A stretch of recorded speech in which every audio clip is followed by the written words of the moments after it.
Hello नमस्कार, कशा आहात सर्वजण? मस्त मजेत ना? तर चला नवीन एका व्हिडिओमध्ये मी सुद्धा आपल्या सगळ्यांचं अगदी मनापासून स्वागत करते. आणि जसं की मी तुम्हाला सांगितलं तर मी जतला जाणार आहे. आमच्या इथं म्हणजे केळीची बाग लावली ना भावानी, मग ते केळी पिकायला लागल्यानंतर आहे ना तर ते केळीचं डोहाळ जेवण असं म्हणतात किंवा केळीचं ओटी भरण वगैरे असं करतात. तर प्रत्येक गावची पद्धत ही वेगवेगळी असते. तर आमच्या इथं असं केळी असू दे किंवा द्राक्ष वगैरे असू दे, म्हणजे त्याला फळ आलं ना त्या बागेला वगैरे, तर त्याचं ओटी भरण वगैरे करतात. साडी वगैरे नेसवतात, पोळ्यांचा नैवेद्य वगैरे असतो, पुरणपोळी वगैरे म्हणजे अशी बनवायची असते. तर त्याचाच कार्यक्रम होता आणि मी त्यासाठी जतला आलेली आहे. तर केळीच्या 5 सुवासिनी वगैरे पण घालाव्या लागतात. जसं की आपण नवीन गाडी वगैरे घेतली की 5 सुवासिनी वगैरे घालतात, गाडीची पूजा वगैरे करतात. त्याच प्रकारे इथं फळ आलं ना तर ते तसं करायचं असतं आणि 5 सुवासिनी सुद्धा होत्या. त्यामुळे सकाळी सकाळी लवकर आवरून ना तर इथं पुरणपोळ्यांचं काम चाललेलं आणि मी तेलाच्या पोळ्या बनवत होते. पण इकडे गावाकडे कसं भरपूर असं करायला लागतं, जवळजवळ 1-2 किलोच्या पुरणपोळ्या वगैरे करायला लागतात. आणि दुपारनंतर आम्हाला जायचं होतं जेवायला, म्हणजे शेतामध्येच जायचं होतं जेवायला वगैरे. त्यामुळे तेलाच्या पोळ्या कधी करत बसायला म्हणजे तेवढा वेळ पण नव्हता आणि सगळ्यांना येत पण नाहीत. मग मी एकटीच कुठं करत बसू म्हणून आहे ना, तर आम्ही मस्तपैकी इथं पिठाच्या पुरणपोळ्या वगैरे आज बनवायला घेतलेल्या आहेत. तेलाच्या पुरणपोळ्या आहेत ना तर त्याच्यापेक्षा पिठाच्या पुरणपोळ्या अशा भरपूर फुगतात छान, आणि पुरण वगैरे भरल्यानंतर आहे ना ते एकदम छान अशा फुगल्या जातात. आणि इकडे सगळ्यांना पिठाच्याच पुरणपोळ्या आवडतात. आणि सांगली कोल्हापूर साईडला वगैरे जरा जास्त तेलाच्या पुरणपोळ्या केल्या जातात, त्यामुळे मी तिकडं जास्त शक्यतो तेलाच्याच पुरणपोळ्या करत असते. आणि इकडे गावाकडे आले की अशा पिठाच्या पुरणपोळ्या वगैरे बनवत असतो. तर सगळ्या वहिन्या वगैरे इथं आलेल्या आहेत, जे काही आपल्याला पुरणपोळ्या करायच्या आहेत ना तर त्यासाठी आलेल्या आहेत. आणि आमच्याकडून एक चूक झाली इथं बघा कसली, त्यामुळे आम्हाला जायला सगळं परत लेट झालेलं आहे. त्यामुळे अशी काय आमची गंमत झालेली आहे भजी करताना. आज डबल पीठ मिळलो आम्ही, त्यामुळे डाळी आमच्या घरच्याच, त्यामुळे आम्हाला प्रश्नच नाहीये सोडा.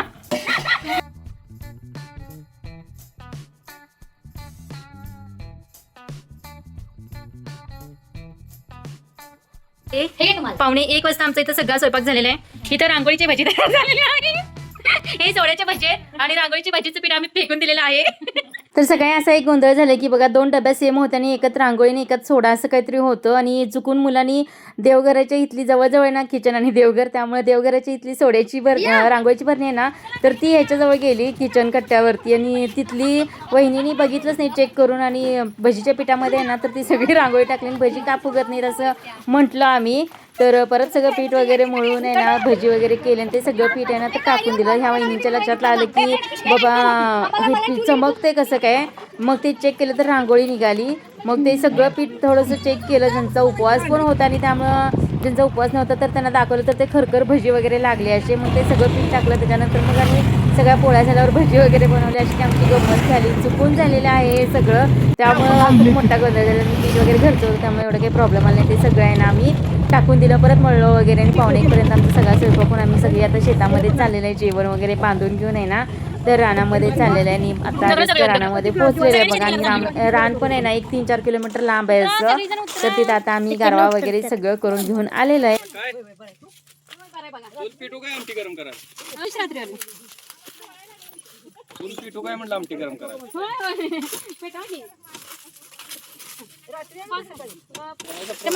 कॅमेऱ्यामध्ये तुम्हाला तर दाखवू दे. नळ्याचाच प्रोग्राम होतो, पोळ्याचा पहिलाच आहे. या रे गाडीवर पायल संग्राम तरी ते ना सगळी भाऊ तू सांगा वगैरे मी मिळून गाडी नंतर चालवली? चुलत्या वगैरे आहेत, वहिना वगैरे आहेत, भाऊ सगळेजण आलेले आहेत. तेवढंच आपला छोटासा घरगुती पद्धतीने हा कार्यक्रम करायचा होता. मग ते मुलींनीच केळीची ओटी वगैरे भरायची असते, त्यामुळे मी तेवढी आले होते आणि जास्त मग तेवढाच छोटासा असा कार्यक्रम इथं छानपैकी केलेला आहे. आणि सगळी आता शेतामध्ये ना गारवा वगैरे घेऊन आलेलं आहे, कोण गाडीमध्ये बसलं, कोण गाडीवरून वगैरे आलं, म्हणजे तेवढंच आहे. आणि भरपूर मोठी अशी फॅमिली आहे, चुलता चुलती भाऊ वगैरे वहिना भरपूर सगळे असे एकत्र आहेत. आणि आता जरा सगळेजण शेतामध्ये राहायला वगैरे गेले, त्यामुळे सगळ्यांना घेत असं आम्ही आता शेतामध्ये आलेलो आहे. तर तुमच्या इकडे सुद्धा वगैरे अशी पद्धत आहे की नाही नक्कीच कमेंटमध्ये सांगा. आणि भरपूर छान असं मस्त वाटलं एकदम केळीचं ओटी भरण वगैरे आणि केळीच्या बागेमध्ये सुवासनी वगैरे घालून जेवण वगैरे फुल एन्जॉय केलेला आहे सगळ्यांनी. तर कार्यक्रम आमचा आहे ना तो सगळ्यांनी शेवटपर्यंत पहा, खूप छान एन्जॉय केलेला आहे. जसं की आपण देवीला वगैरे साडी नेसवतो ना, तर तशा प्रकारेच केळीच्या झाडाला साडी नेसवायची, म्हणजे घड काढायच्या अगोदर ही अशी पद्धत आहे ना, तर ती करावी लागते ओटी भरण वगैरे. आणि त्याच्यानंतरच केळी आहेत ना तर ते काढाव्या वगैरे लागतात, विक्रीसाठी वगैरे पाठवाव्या लागतात. आणि साडी वगैरे नेसवून ओटी भरून केल्यानंतर आता ह्या सगळ्या केळी वगैरे काढायच्या आहेत. म्हणजे जेवढे घड वगैरे आलेत ना ते त्यांनाच माहिती घड म्हणजे काढायला कसा येतो वगैरे. तर ते सगळं घड आहे ना तर ते झाडाचं असं ते काढावं लागतं. आणि हिरवी साडी अशी केळीच्या झाडाला नेसवावी लागते. मग मला आईने सांगितलं होतं की तिकडूनच साडी घेऊन ये सांगलीतून, तर तिकडूनच ही साडी मी घेऊन आले होते. आणि तीच केळीच्या झाडाला आहे ना तर ती साडी नेसवायची आणि ती साडी परत लेकीला वगैरे अशी नेसवली जाते. तर ही साडी परत मला त्यांनी देणार आहेत.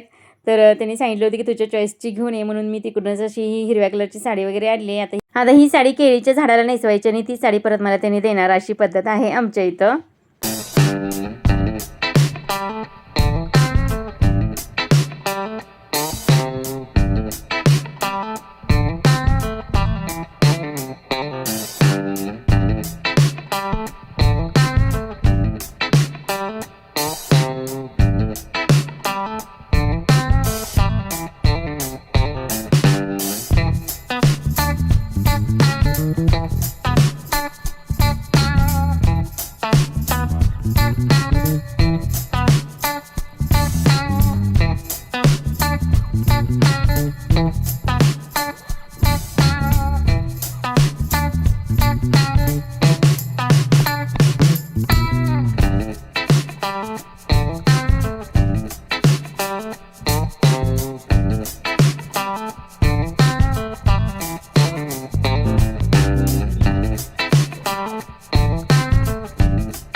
हा स्टार्ट नाव घेऊ. नाडगौंडीच्या कडेकडेने आहे माझ्या भावाच्या केळीचं बन. शरदरावांचं नाव घेते तुमच्यासाठी काय पण.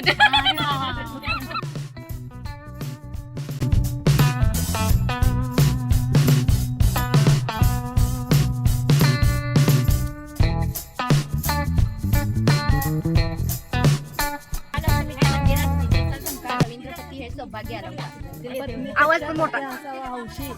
श्रीकांतचं नाव घेते केळीच्या गारव्या दिवशी. पहाटेच्या वेळी उमलते कळी. शरदरावांचे नाव घेते केळीच्या गारव्याच्या वेळी.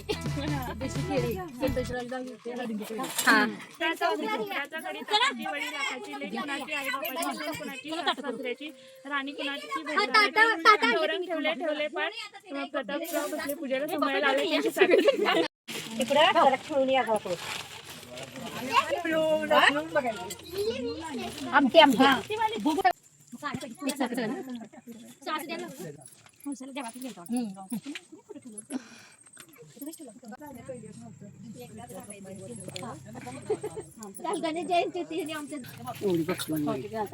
जाऊन आलं एखादा राहिला असतं. Post करा आता. आपण लॉंग टाकायचं.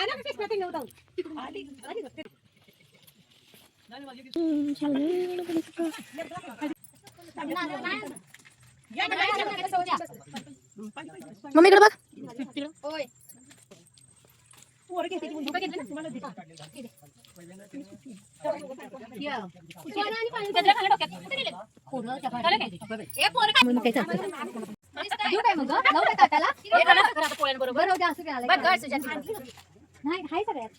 नमस्कार तर कर येऊन सगळ्यांना. केळी लावणार तू. स्वीनावरी तू वस्तू माग दिशावये ओम शांती शांती शांती ही. एक साथ जेवण सुरू. अहो खावा हो, खावा खावा.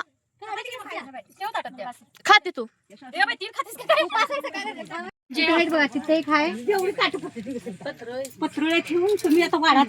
तर काय सगळेजण जेवायला लागलेत बघा. आंटी वाढायला लागलेत जेवायला सगळ्यांना. आत्तीचं शिकून सगळेजण तयार झालेत. अगं माझा आणि कराय ना पोळी कराय ना. 20 रुपये एक पान मिळतं आम्हाला इथे बघा. केळीची पानं भरपूर आहेत. केळीच्या पाण्यावर जेवण वाढायला पाहिजे. मस्त झालं असतं एक नंबर. आता आम्हाला वाढा.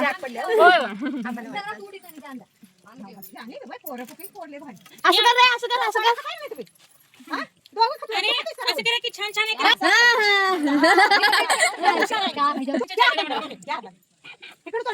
छान छान छान.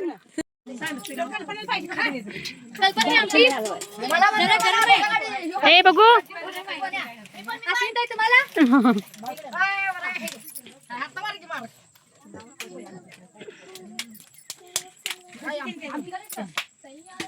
तर सगळा कार्यक्रम वगैरे संपून येणार तर जेवायला आम्हाला 4 वाजले होते. मग आम्ही ह्या साईडला बसलेलो सगळे. जे काही सुवासनी सांगितलं होतं ना 7 सुवासनी वगैरे, तर त्यांना जेवायला वगैरे वाढून घेतलं. त्यांनी चालू केल्यानंतर मग इथं सगळ्या भाच्यांना वगैरे लहान मुलांना सुद्धा असं वाढून घेतलं. आणि एकदम भारी वाटत होतं असं. केळीच्या बागेमध्ये हिरवीगार अशी गार म्हणजे सावली वगैरे होती. आणि जेवायला पहिल्यांदाच असं केळीच्या बागेमध्ये आम्ही वगैरे जेवण केलं असेल. एकदम भारी वाटलं. आणि सगळ्यांना परत आमचं जेवण झाल्यानंतर जे काही भाऊ वगैरे होते ना, तर त्यांना सगळ्यांना जेवायला परत वाढलेलं आहे. मिनी ब्लॉगर आहे ते अजून. हा खूप छान आले. उडी मारा उडी मारा. तर जेवण वगैरे सगळं झालं नाही. तर बघा केळीच्या झाडाला आहे ना, तर अर्धा घड पूर्ण पिकलेला असा.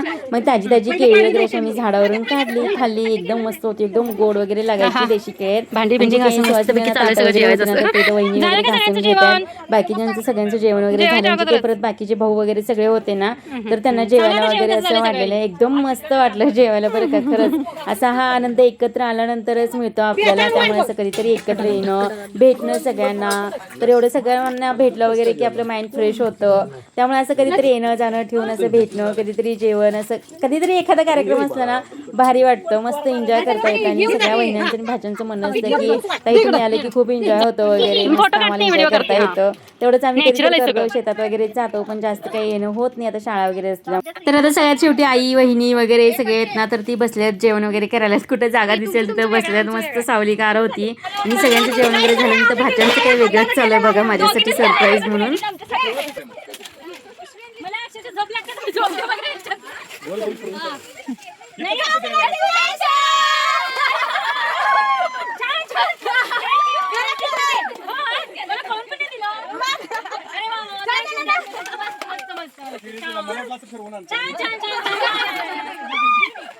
कशाबद्दल कॉंग्रॅच्युलेशन.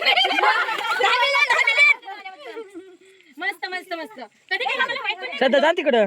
जा जा. तुम्ही सगळे खूप छान दिलं.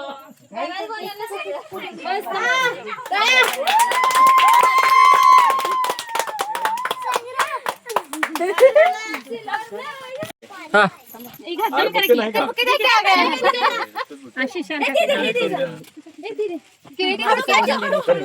चालू केला. Homemade bouquet. लिस्ट हा व्हिडिओ चाला. ते इथं भाच्यांचं, भावांचं, वहिन्यांचं, चुलत्यांचं, आईंचं प्रेम सगळ्यांचं बघून डोळे खरंच भरून आले. आणि छान त्यांनी असं सरप्राईज वगैरे दिलेलं आहे. 1 लाख सबस्क्रायबर्स झालेत, छान काहीतरी करून दाखवलंस वगैरे म्हणून खरंच मी अक्षरशः रडली आहे आज. म्हणजे हे सगळे एकत्र बघून आहे ना, खरंच डोळ्यातून पाणी येत होतं. आणि व्हिडिओसुद्धा एडिट करताना डोळ्यातून पाणी येत होतं. सगळ्यांचं प्रेम बघून वगैरे असं खूप भारी वाटलं. सगळे एकत्र वगैरे आले, मस्त फुल खोला तिथनं, असं सगळी त्यांनी दिसतात. सरप्राईज दिलेले माझ्यासाठी. भाज्याने तर स्वतः बुके वगैरे ना, तर घरी मला माहीत सुद्धा नव्हतं की त्यांनी करून वगैरे फ्रीजमध्ये ठेवलं होतं. आणि त्यांनी माझ्यासाठी हे छान असं सरप्राईज दिले.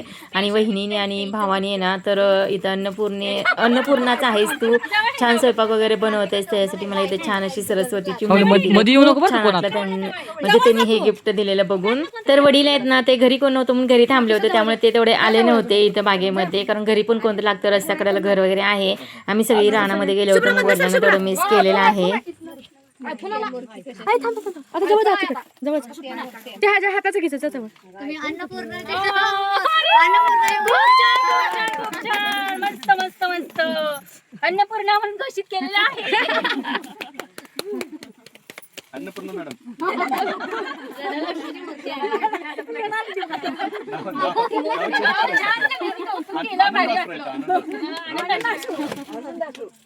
आनंद आश्रय मला पण केलं की नाही आनंद होत नाही. आता नाव चेंज अन्नपूर्णा. तर छानपैकी असा आम्ही कार्यक्रम वगैरे केला. थोडेसे आनंद अश्रू आले डोळ्यातून. सगळ्यांनी छान असं कौतुक केलं. म्हणजे काही आयर वगैरे आणले होते ना, आपण त्यांना आयर वगैरे करायचे असतात. मग आईला, वडिलांना, भावाला, वहिनींना वगैरे सगळ्यांना आयर असं आणलं होतं सांगलीतून. आणि साड्या आहेत ना, तर त्या आम्ही अगोदरच घेऊन ठेवल्या होत्या. मला माहिती आहे त्यांचा कार्यक्रम वगैरे. मग त्या साड्या पिको फॉल केल्या, ब्लाऊज वगैरे त्यांचे शिवले आणि डायरेक्ट ब्लाऊज वगैरे त्यांना ओटीमध्ये घातलेले आहेत. आता डायरेक्ट साडी नेसायची म्हणून सांगितलं त्यांना. तर छानपैकी असं आता चाललेलं आहे. फक्त नाना तेवढे आले नव्हते घरी, कोण नसल्यामुळे थांबले होते ते. इकडे या रूटला घे, म्हणजे येते निघतंय. इकडे बघा ते. आता डायरेक्ट ब्लाऊज पीस गोटे ब्लाऊज घाला, साड्या पिको. इकडे बघ मम्मी, आता इकडे बघ. साड्या बघा आता.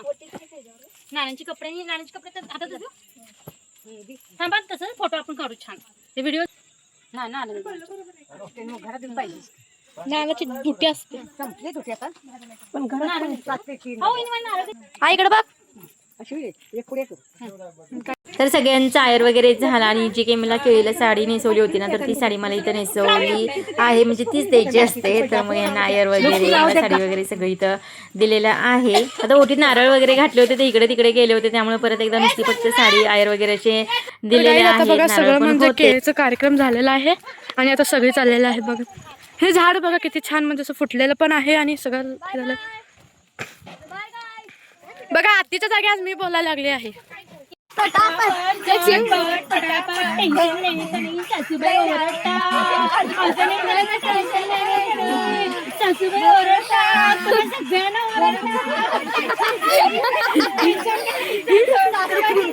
तर इथे आहे ना, मी आणि वहिन्या माझ्या सगळ्या एक रील काढायची म्हणून आम्ही सगळेजण आलो होतो केळीच्या बागेमध्ये. जे काही सामान होतं ते गाडीमध्ये वगैरे ठेवलं आणि एक रील काढायला आलो. तेवढ्यात आई वगैरे बोलवायला आली आम्हाला की चला अगं ओरडतोय, उशीर होतोय, असं होतं तसं होतंय. अगं म्हटलं थांब, तिला ही रीलमध्ये घेतलं आणि मस्तपैकी थोडंसं एन्जॉय वगैरे केलं.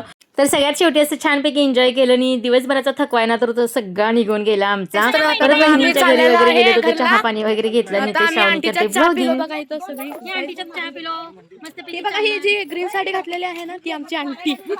लय भारी आणते तिकडे होती. सगळ्यांना चहा वगैरे केली. सूर्यास्त म्हणायला जातो की सूर्यास्त बॅग होईना की तुझ्यात. हा बघा, तर हा बघा किती मस्त सनसेट होत आहे. केळीच्या बागेत. ती नाते काय म्हणतील कधीच जातले नाही. साक्षीचा व्हिडिओ कॉल आलेला आहे. हे बघा साक्षी आम्हाला सोडून आलती. साक्षी हाय कर, ब्लॉग मध्ये येणारच. चला तर बघा सगळी चाललेली आहेत. हे बघा बघा काय करा, काय करा की आमचा भाऊ आहे, आज दिवसभर आला नाही तिकडं, आता त्याच्या घरी आलोय. चला होय, 2 दिवसांनी कार्यक्रम येतो आमच्या इथे. तर सकाळी 5 वाजल्यापासून आमची जी काही कामं होती, पोळ्या करायचं, हे करायचं, ते करायचं, भरपूर दिवसभर कामं वगैरे केली, जेवण वगैरे झालं, छानपैकी एन्जॉय केला बागेमध्ये. इथे भावाच्या घरी वगैरे आलो होते, तर चहा वगैरे घेतला आणि संध्याकाळचे वाजले होते 5, 5:30, 6 वाजत आले असतील. तर दिवसभर आमचं असं शेतामध्ये गेलं आणि त्याच्यानंतर मग सगळ्यांना हाय बाय करून आणि घराकडे निघालो. छान असं सूर्यास्त होत होता, एकदम छान वातावरण दिसत होतं आणि शेताकडचं गावाकडचं वातावरण म्हटलं तर एक नंबर असतं, खूप भारी वाटतं. आणि शेवटी आता आम्ही आलेलो आहे घरी. जो काही दिवसभराचा पसारा वगैरे आहे ना, तर तो गाडीत भरून घेऊन आलेला आहे. भांडी वगैरे सगळी घेऊन आलो, सगळं रिकाम वगैरे केलं. मग इथून पुढं काही जास्त शूट वगैरे घेणं झालं नाही आम्हाला, कारण पटापट सगळं आवरून मग सगळी जी काही भांडी वगैरे होती ती घराकडे आणली होती. तर हा होता आजचा व्हिडिओ. कसा वाटला नक्कीच कमेंटमध्ये सांगा आणि तुमच्याकडे अशी पद्धत आहे का नाही ते सुद्धा नक्कीच कमेंटमध्ये सांगा. छानपैकी केळीच्या बागेमध्ये फोटोशूट वगैरे केलं, मस्त वाटलं, दिवस असा फुल एन्जॉय केलेला आहे. तर व्हिडिओ आवडला असेल तर लाईक, शेअर, सबस्क्राईब करायला अजिबात विसरू नका आणि संपूर्ण व्हिडिओ पाहिल्याबद्दल मी सगळ्यांचे अगदी मनापासून धन्यवाद मानते. भेटूया नेक्स्ट व्हिडिओमध्ये, तोपर्यंत बाय.